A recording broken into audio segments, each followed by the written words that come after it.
Welcome to this session. In this session, we will discuss the last part of Buddhism, that is known as Anatmavada. And after the discussion of Anatmavada, we will discuss that why Buddhism divided into different schools and what are those schools. And after that, we will discuss Nirvana, Buddhist theory of Nirvana or liberation. To recap what we had discussed in the last class, we said that Pratitya Samutpadavada is a theory, is a principal theory, where Buddhism, all other theories rest on it. Pratitya Samutpada states that everything appears, it dissolves immediately and again and appears. So, as you know that, if you remember the last class, we said that Pratitya Samutpada is the principal theory on which all other theories rest on it in the context of Buddhist philosophy. Other theory is known as Kshanikavada or the theory of momentariness. Another theory is that Anatmavada or the theory of non-existence of soul. So, therefore, if you see, we had discussed that there are two metaphysical implications of Pratitya Samutpadavada. One is momentariness, Kshanikavada, and the second one is Anatmavada or the theory of non-existence of soul. What is Kshanikavada is about? That Kshanikavada says that nothing is permanent in this world, not even the single moment. Everything is in a movement, in the process of constant flux. That means things are moving. No things, no beings, no object are remain static for a long time. Therefore, Buddhism said that not even two moments are similar or identical with each other. Therefore, they propounded the theory that everything is changing. And the example we had discussed that how that our nail grows and hair grows after some time. However, we have not noticed when it grows. In the same way, if you find that today what you see, the table which exists before you, after some time the table, though it will exist before you, but it won't be in the same way. Certainly the color will be fading out and many more things. Therefore, they have logically established the theory known as Kshanikavada. The another theory is known as Anatmavada. Anatmavada is also known as Nairatmyavada. What it means that Atmavada talks about the existence of soul. Anatmavada talks about the non-existence of soul. And the other name of Anatmavada is known as Nairatmyavada, or Anatmavada is called as Nairatmyavada. The same thing it says, saying that there is non-existence of soul. Now, let us discuss in this class that how Buddhism able to conclude by stating that there is no existence of soul, and how Buddhist argument differs from others, those who believes the existence of soul. Now, starts with the concept Anatmavada. As I said that Anatmavada states about or expresses that the non-existence of soul. It is also known as Nairatmyavada. Continuing the theory Kshanikavada, if everything is transitory, if everything is in the process of move, or if everything is a constant flux, or everything is moving immediately one after another, if this is the case, then how come we say that some object known as soul which is exist? If nothing is exist permanently, not even soul. Therefore, in continuation to the theory Kshanikavada, Anatmavada states that not even the soul exists. If you see that, they said that everything in this universe come under the law of universal change, and therefore the soul is also changing, and henceforth we cannot claim that some object known as soul or self exists permanently. The Buddhist view of impermanence of soul is known as Anatmavada.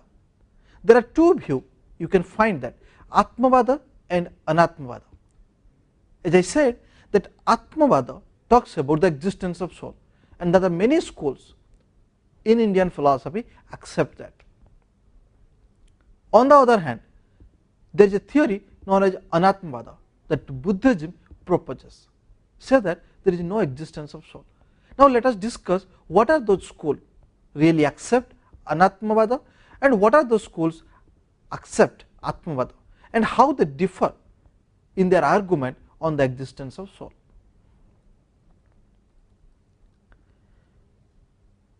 Certainly there is a polemic about the existence of soul.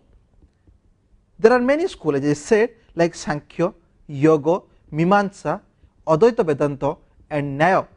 All these schools accept the existence of soul, and some of them claim that consciousness is the essence of soul. If there is no consciousness, the soul won't exist. So therefore, soul is nothing but the consciousness for some of the schools. Some of the schools also said that consciousness constitutes the soul. That means it is the spirit or the consciousness which is a part of the soul, which constitutes the soul as such. If there is no consciousness, there will be no soul. So that means soul and consciousness are inseparably related with each other. However, Nyaya schools said that consciousness is the attribute of the soul. That means if soul is the object, then there must have a quality in it, and the quality is nothing but the consciousness. Now, philosophy is a realistic philosophy. They believe in realistic approach. Therefore, they said that we accept soul is an object and its quality is consciousness, and consciousness is the essential quality of the soul. For example, appleness of an apple. Here the appleness is an essential quality. We cannot detach the appleness from the apple. However, we can detach other qualities, accidental qualities like color, its shape, its size, weight, other things. That is the accidental features, accidental quality of an apple. But if you see that the essential quality of an apple is an appleness, and that appleness cannot be detached from the apple. So therefore, this is the essential quality. Human beings have two essential qualities. One is rationality, and people also call there is another quality, animality. But in true sense, rationality is an essential quality of a human being. What is rationality? Because of the rationality, we the human being judge what is good and how it is different from bad, what is ethical and what is unethical, what is moral to do and what is immoral, so that we should not do that. Therefore, it is the rationality which helps us to take the decision on a particular issue or an event. In the same way, Nyaya claims that consciousness is an essential quality of the soul. So these are Atmavada from the standpoint of existence of soul. But if you see the other side, where Charvaka and Buddhism, they said that non-existence of soul. Charvaka is a school which believes that whatever you can perceive or whatever is perceived is exist, and whatever you cannot perceive do not exist. Therefore, perception is the only reality for them. Anything that you perceive, it exists. If something that you cannot perceive, it does not exist. This is the view of Charvaka. So in the context of the existence of soul, Charvakas said that a particular kind of matter is known as soul. However, they have not explained what is that kind of matter, because for them everything happens in accidental. Therefore, Charvaka school is also known as accidentalism. They said that a particular kind of matter is known as soul. Consciousness exists in the matter and it dies along with the matter. What it means that the soul is found in human body, in a matter, and once the body dies, the soul also dies with it. This is the view of Charvaka. However, Buddhism slightly different from it. However, Buddhism has given their view in a different way. According to Buddhism, consciousness is an eternal one and it's a continuous. He said that there is eternal and continuous consciousness which is transmigrating from one body to another. For them, a consciousness is an eternal and is a continuous.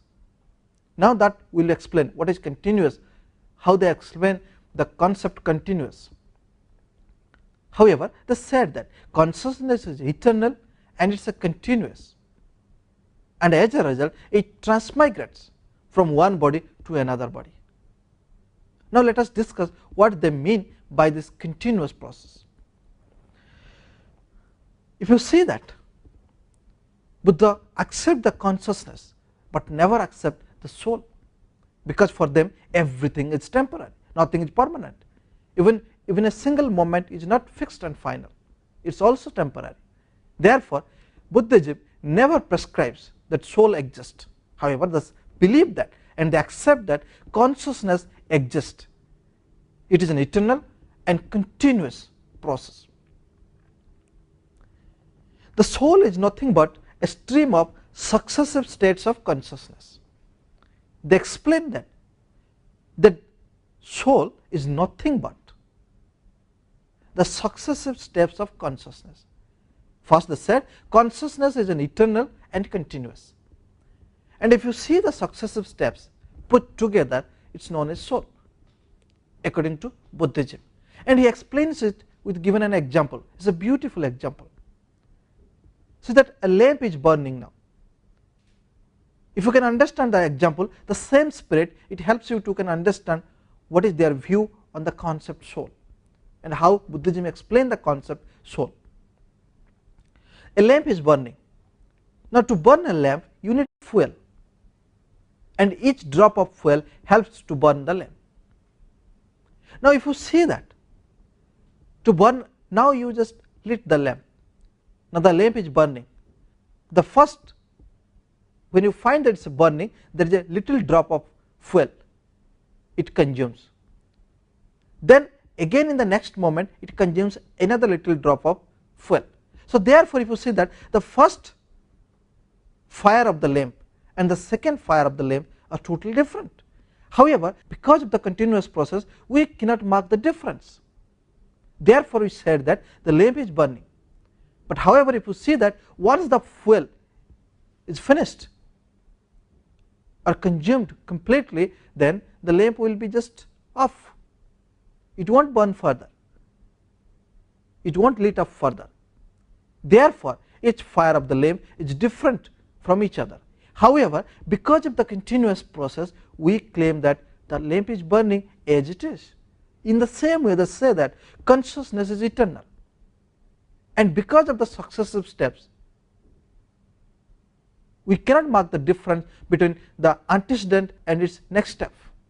And henceforth, they said that in the same way we can explain the soul, and if we can do so, we can certainly claim that, and logically we can claim that the soul does not exist permanently, and henceforth there is no existence of soul. The same thing I have written here. I said that the soul is nothing but a stream of successive states of consciousness. Consciousness is an eternal process resulting from the relation of antecedent and subsequent movements. As I said that when you see the fire, the first fire which consumed the first drop of fuel, and it is a subsequent movement, these two are different. However, since it is a continuous flow, we cannot mark the difference. Therefore, in the same way, consciousness is an eternal process resulting from the relation of antecedent and subsequent movements. According to Buddha, the self is nothing but a flux of series of successive steps of consciousness. There is a consciousness, and each consciousness is different. because it is a continuous and it is eternal. And because of the successive steps, if you put together, this is nothing but the soul. And henceforth, each successive step is different from the preceding step. And for the step, as a result, Buddhists claim that there is no existence of soul. Now, Buddha, after claiming that, after explaining that there is no existence of soul, now putting some argument against the Atmavadins, that means those who believe that existence of soul. Now Buddhists saying that let assume for this moment that there is soul exists. That means soul is an object, something exists. If soul is an object, what is its characteristics? Buddhism and other Atmavadins agreed that there are few characteristics we find in soul. One is eternal, is nitya. The second one is all pervasive, everywhere you find. And third one is unmodified. If soul is eternal, it cannot be modified. It has to be eternal. And now Buddhism asks to the Atmavadin, saying that if you accept that the existence of soul and the characteristics of soul are like eternal and unmodified and all pervasive, then why we cannot able to speak about our past deeds in our last birth? Because soul is eternal and soul is not modified. That means whatever soul we have now, it was also the same soul in my last birth. If this is so, then why we could not able to speak about our past deed in my last birth? The second argument Buddhists put forward towards the Atmavadins. The second argument, they said that what is the difference between karta and bhokta, and what is the difference between our past life and present life?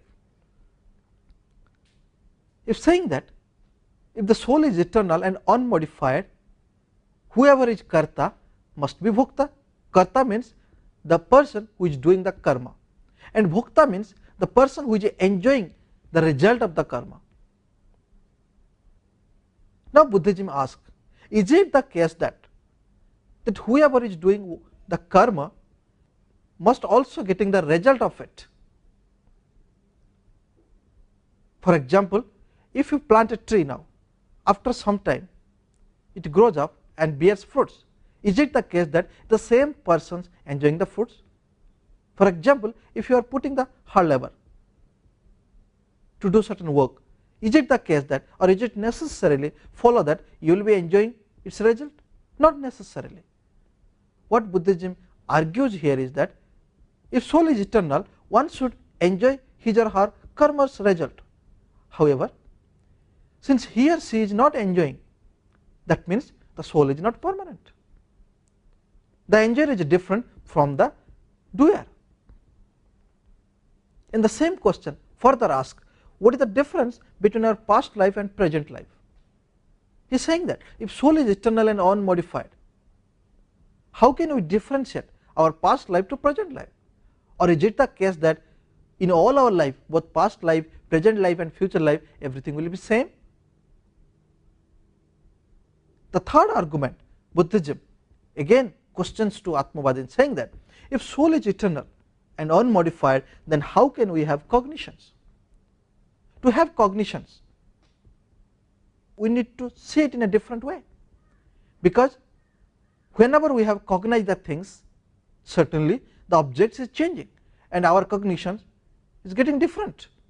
For example, now you see a dot fan, the way you cognize it, after a few years you again cognize that object, that means the cognition is totally different.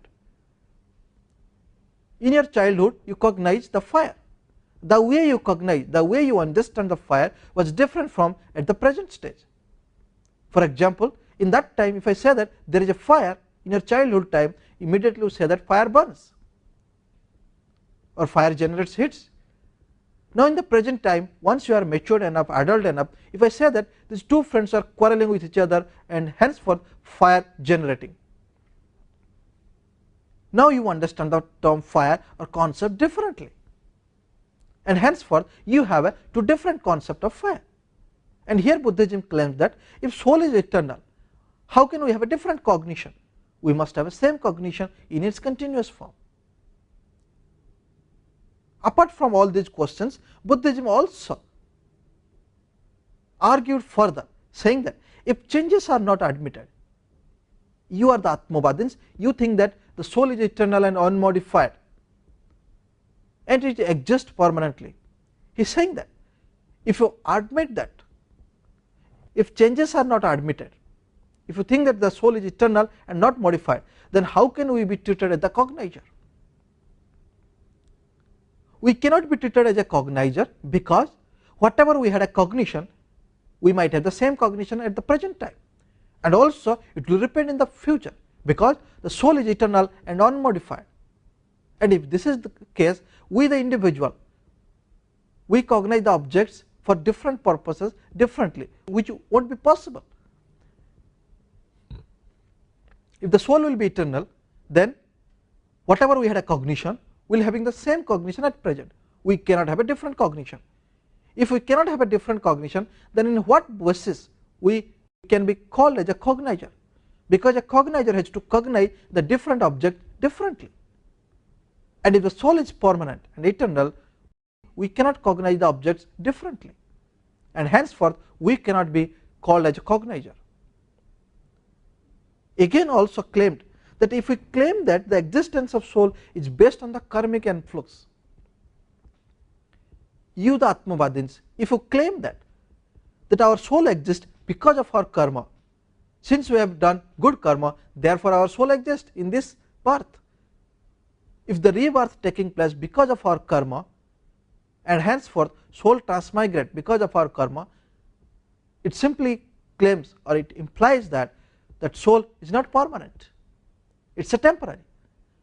Based on your karma, the soul get modified, and henceforth soul cannot be an eternal one. Therefore you are self defeating or self contradicting yourself. The last argument Buddhism asked to Atmavadin, saying that if you consider happiness and unhappiness constitute the consciousness which is a part of soul, then it is not true. This argument Buddhism clearly made against the Nyaya Vaisesika schools, because the Nyaya Vaisesika schools say that happiness and unhappiness is a part of consciousness, and therefore whenever we the animal having happiness and unhappiness, that means it implies that our soul exists, because according to Nyaya and Vaisesika, happiness and unhappiness constitute the soul. Here Buddhism differs from this argument and claiming that happiness, unhappiness is a very temporary, because it changes every moment, and if this is the case, your soul is supposed to be changes, and if the soul changes, how can you claim that soul is eternal and unmodified, and under which basis you can claim that soul exists permanently? Once Buddhism argued in all these ways against the Atmavadins, now it is Atmavadins' turn. Atmavadins also put forward some questions to the Buddhism. Till now Atmavadins listens from Buddhism that how Buddhism really criticized to the Atmavadins' view of the existence of soul. Now it is the turn of Atmavadins. Atmavadins saying that you belong to Buddhist school and you claim that everything is changing, because you propounded the theory Khanikavada, that even a single moment is not remain as it is, or a single moment is not remain static. If this is so, then whatever we do or whatever we are doing now, the result we will be not enjoying. It is a different person who will be enjoying the result, because once we are doing the work, it is we do, and after some time we are not remain as the same person, we will be changing it. Therefore the result of the work will be enjoyed by the different person, not the doer. If this is the case, then why at all we should act for in any case? That is the first argument they said in Kruta Nasa. And the second argument they said that Akruta Bhagyama. Akruta Bhagyama, they said that we are not the real enjoyer, because whatever we are enjoying, it is already done by someone, it is not us. Therefore, whatever we are enjoying, it's done by somebody, and that somebody is supposed to enjoy this work. Therefore, we can find the difference between enjoyer and the doer, because everything is changing. And if this is so, our enjoyment is not full-fledged, and we are not the true enjoyer of that result. And further, the third argument charged to Buddhism by the Atmavadin, saying that if soul is not related to the body, then how can our body move? How our body is functioning? How can we take a breath? How can we understand others' utterances if we share a same language? How can we understand other movement? And how is it possible that we are having three different consciousness level? One is consciousness, another is subconsciousness, another is unconsciousness. And from all this stage, we come forward to a consciousness. He is saying that if soul is not eternal, if there is no existence of soul, and how our body functions? If there will be no soul in human body, the human body will be known as matter. It is like a table and chair. It won't be active. It won't respond to any more things. So these are the three arguments Atmavadins charged to Buddhism. Now Buddhism, responding to these three arguments, clearly stated that the soul is nothing but the stream of successive steps of consciousness. He said that we accept the consciousness, and the consciousness is an eternal and a continuous. And if you put together the present state and the successive state, all together constitute the consciousness. And because of the consciousness, we are able to move, we are able to make our body functions differently. Buddha also given an example to explain the concept consciousness. He is saying that like a chariot constitutes of its wheel and other parts, and once some of the parts broken, that object cannot be called a chariot. In the same way, human being constitute with different parts, and different parts are known as material body, non-material mind, and formless consciousness. These three elements constitute the human being, and if one element is not there, then the human being will be turned into an object. It cannot be a conscious animal or a rational animal. Now Buddhist theory, all this explanation of Anatmavada, or the theory of non-existent soul, it is available or it is found in Vinaya Pitaka, which is found in Ananta Lakshana Sutta. In the text you find all this explanation of Anatmavada, all this beautiful way of explaining, elucidating the theory Anatmavada. It is in Vinaya Pitaka. So therefore, they convinced to others, saying that since there is nothing is permanent in this world, there is a Kshanikavada or momentariness, henceforth we cannot claim that the permanent existence of the object soul. Now moving further, Buddhism also believes there are few other concepts. While continuing the theory, while accepting the theory or endorsing the theory Kshanikavada and Anatmavada, Buddhism believes in rebirth. That means there is a possibility that human beings or the animal can have a rebirth. Whatever birth they have in the present life, they can also have a rebirth in their next life. They also believe in recognition. Whatever we cognize, we can also cognize the same object in the later period, though everything is changing, though the cognizer and the cognition will be changing. However, recognition is also possible. Recollection of some of the facts is also possible according to Buddhism. They also believe in the principle of karma. Now let us see that when in the one hand Buddhism accepts that nothing is permanent, everything is transitory, everything is momentary, everything moves in a constant flux. In addition to that, further saying that the soul is also not permanent. In the other hand, they believe in rebirth, recollection, recognition, and the principle of karma. Now let us discuss under which grounds Buddhism believes these are the concepts.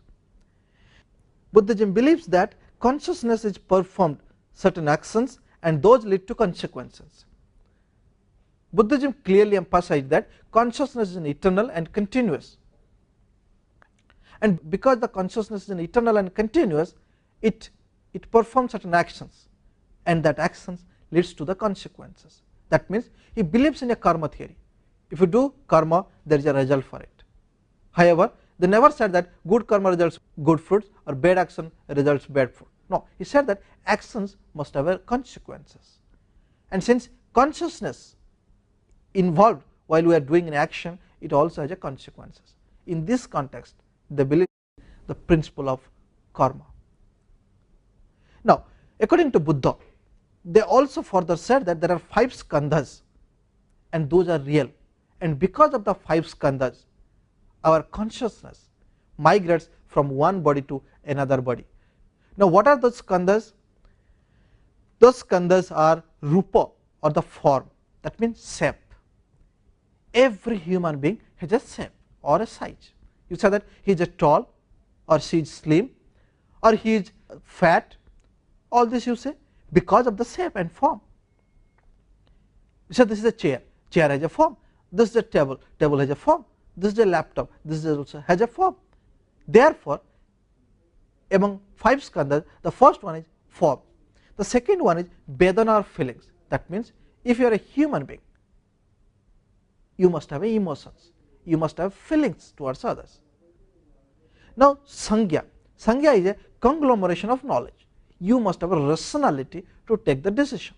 Then sanskara. Sanskara means tendencies due to the actions of the past birth. Whatever karma you have done, somehow other tendencies migrate to your next birth. Now, the 5th one is vijnana, or consciousness. He said that if you see the last 4, all are in the psychological fact. The last 4 are based on the psychological fact, which constitute consciousness. Starting with vedana, sangya, sanskara and vijnana, all these 4 constitute the consciousness. This is a psychological fact. And if you add that form or the rupa, then these 5 skandhas are transmigrating from one body to another body. As a result, we can claim that this is the rebirth. See how beautifully Buddhism explains. He is saying that everything is changing. The rupa is also changing, the vedana is also changing. However, these 4 elements constitute the consciousness, and if you add that rupa, though it is a changing, because of changing in a constant way, this all put together, it transmigrates from one body to another body. As a result, we will have a next birth. In this way, he established the concept rebirth.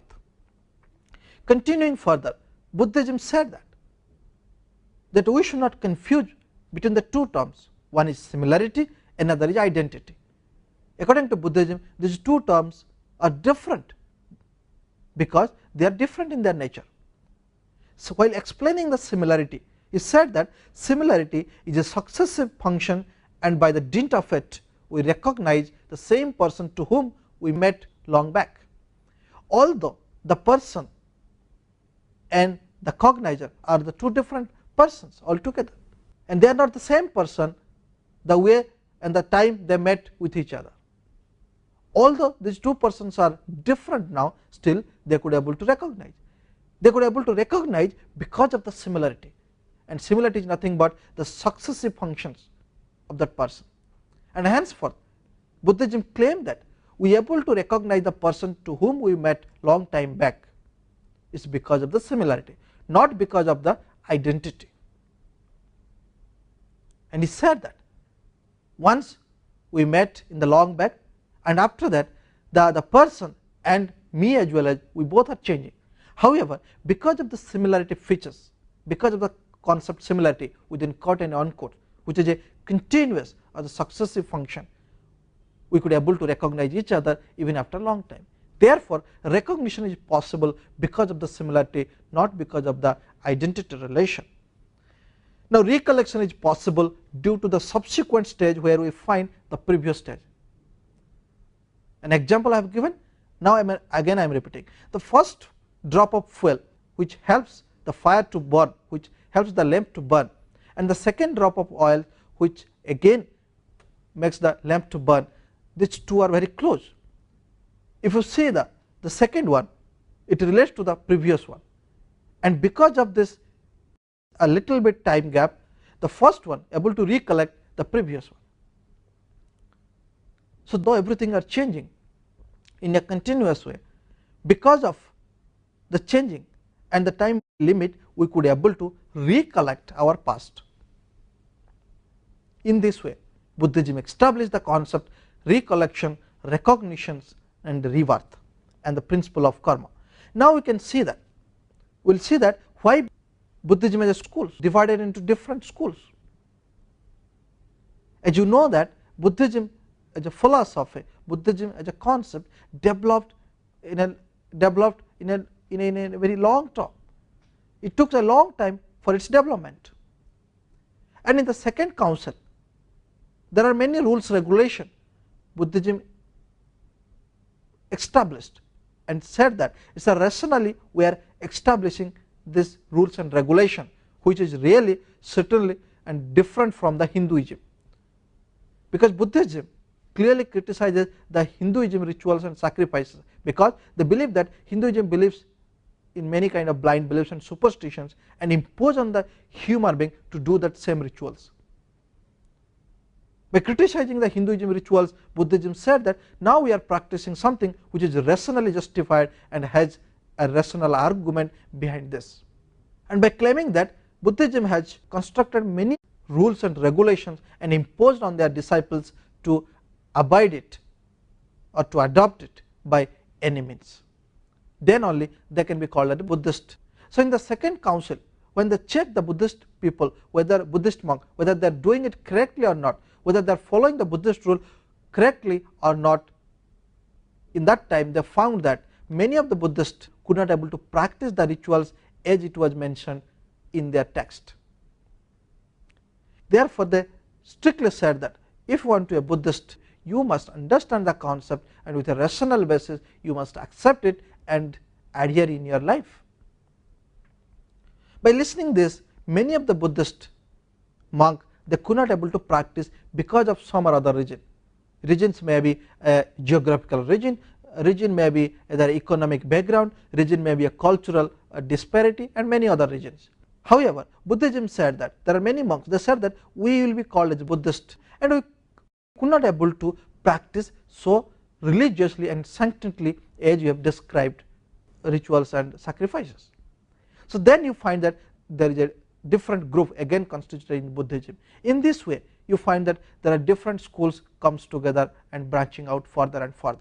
Buddhism was initially there, and again it is divided into two groups. One is Hinayana, another is Mahayana. Hinayana are those who believes in a very rigid way. That means whatever is prescribed in Buddhism rituals in the books, one need to practice it religiously and sacrosanctly. That's a Hinayana. It's a very closer way of looking Buddhism. Now if you see the Mahayana, it's a very broader perspective. They say that we are able to accept all the rules and regulation, however we can do some modification depend on our context. So therefore Hinayana are very rigid, and in Mahayana, on the other hand, their way of practicing Buddhism is a much broader way. Now Hinayana further divide into Sautantrika and Vaivasika, however Mahayana divided into Yogacara and Madhyamika. So there are four schools we find in Buddhism. One is Yogacara, Madhyamika, Vaivasika, and Sautantrika. What are those schools talking about? Now let us discuss. If you see that all these four schools, one is Madhyamika, Yogacara, Vaivasika, and Sautantrika, comes under both Mahayana and Hinayana, and further from the broad area of Buddhism, all schools deals with one concept. And the question was that the concept deals with a question. The question is that what is the true nature of reality? What is the nature of reality? What is the true nature of reality? According to Madhyamika schools, they clearly said that neither the mind nor the matter is real, because everything is temporary, everything is moving, everything is in the process of constant flux. So we cannot claim that neither the object nor our mind is eternal. So nothing is real in that sense. Therefore they prescribe the concept known as Shunyavada. everything is Shunya. Nothing is you found substantial which is eternal and static. Not even the human being, not even the cognizer, not even the cognition, not even the process of cognizing an object. Therefore, they prescribe the theory Shunyavada, and for them neither mind nor matter is real. But if you see that Yogacara, there is another school, they believe that mind is real but matter is not real. Why they claim? Because they claim that everything is changing, that is visible, that we can accept it, because we can see that after some time nothing will remain as it is. But however, the mind, once it sees a particular thing, can identify that thing, therefore mind is real. Another example I will give, if you see a table, you cannot see the table from its different angle at one stretch. So here, once you see from a different side, your memory has imprint that side, shape and all the forms, and again you move to another side and you see the size of the table and its direction and all its qualities. Again, all this together, conglomeration, putting together everything, you can claim that that object is table, and in each steps your mind imprint, and that memory is remain as it is. Though the table is changing, your mind, whatever impression gathered from by seeing the particular side of the table, it's remain fixed, and it helps to collaborate other impression as well as from other side. Therefore, we could able to claim that this object is stable. Now suppose you see this side, from north side to the object table, whatever you have impression, it is stored in your mind. Now you can see from the south side, whatever impression of the table you can imprint or preserve in your mind. Now you can see all the angles. Now whatever impression you had about that object, put together, and it will be done by your mind, putting together by your mind able to claim that that object is so and so. And the meanwhile, you find that the table what you have seen from the north side, again it is changing, because things are changing. So in this way, Yogacara are known as subjective idealists, because they said that what you see, I may not see it. What X sees in the table, Y may not see the same thing. Therefore, they are subjective idealists, because Y and X must have a different opinion on the object table. So therefore, mind is real, however matter is not real according to Yogacara. Now if you see the Sautantrika school, Sautantrika school and Vaivhasika schools comes under the Hinayana schools. Sautantrika school and Vaivhasika schools believe in realistic approach, however they disagree with the concept of epistemic nature. And what is that epistemic nature? They say that we know that there is a knowledge and there is a reality, but how do we know that reality? How could we be able to know the reality? According to Sautantrika, it is because of the inference, because you cannot perceive the object in its all shape.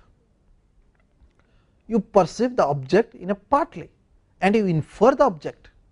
You cannot see a table in its full form at one point. You have to see a part of the table. You can able to see the two legs, so in one stretch. However, you infer the object table. Therefore, we know the objects, we know the reality because of the inference.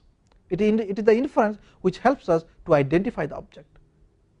On the other hand, Vaivhasika say that it is not inference, it is a perception, because whenever you see an object, you see because of your perception, because of your sense organs, and all the times we may not find the Vyapta relation to infer an object.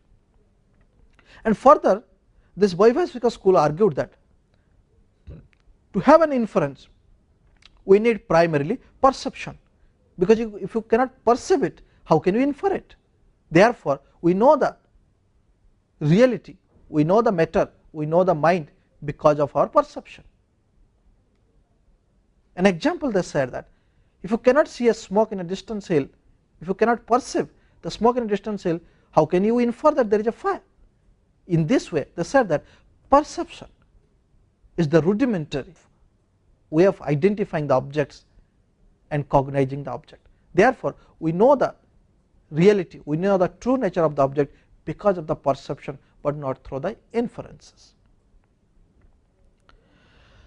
Now, the last part remains is called Nirvana.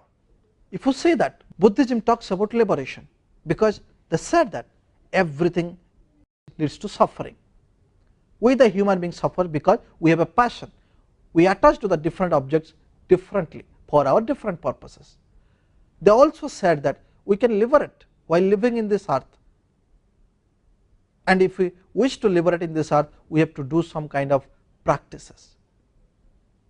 After practicing this, we can also get liberation or mukhya while living in earth as well. So therefore, in all the schools, though they have a different opinion on the true nature of reality and the epistemic way of identifying the true nature of object, however, all the schools agree in toto saying that we must think of liberation. They also accept the concept of liberation, and for them liberation can be realized. It cannot be defined. Like you can explain a table, you can explain the liberation, but you cannot define as you defined other object. It is not easy to define, but can be realized. If you see the Mahayana, which is a very broader side, they said that Buddhism, it's a kind of transcendentalism. He talks about everyone can be liberated in this earth if they are not passionate about the different objects, because they must realize that the objects are temporary in this nature. However, Hinayana said about Arhat, individualistic approach. That means a person, individual, if he or she wishes to get liberation, he or she can get liberation provided he or she has to do some practices, and it's a very strict practice. That means one should try to avoid, or one should try to detach from all the worldly affairs. Then only liberation can be possible. You should not sting to different objects for your different purposes. You must realize that nothing is permanent in this earth. So therefore, you will overcome your ignorance. Now in the case of Arhat, individual gets enlightenment, where in case of Bodhisattva, a person has acquired transcendentalism. In case of Hinayana, you find Jivan Mukti and Videha Mukti. Jivan Mukti are those where while living in this earth, one can get liberation by not clinging to the different objects for the different purposes. Videha Mukti is one where after your death, once the human being died, he or she gets liberation, because after the death you need not to attach to the different objects for your different purposes. Therefore it is saying that in Hinayana both liberation is possible while living in this earth as well as after your death. While living in this earth, if you get liberation, enlightenment, it is known as Jivan Mukti, and after your death it will be known as Videha Mukti. Therefore they say that Nirvana can be acquired consciously in case of Hinayana, but in case of Mahayana, Nirvana as a concept cannot be defined. It has to be realized only. So now I hope that you have understood what Buddhism is all about and how Buddhism divided into different schools and what are their opinion on the true nature of reality. And the last, those schools have a different opinion on the true nature of reality, but all have accepted the concept liberation in their own way. Thank you.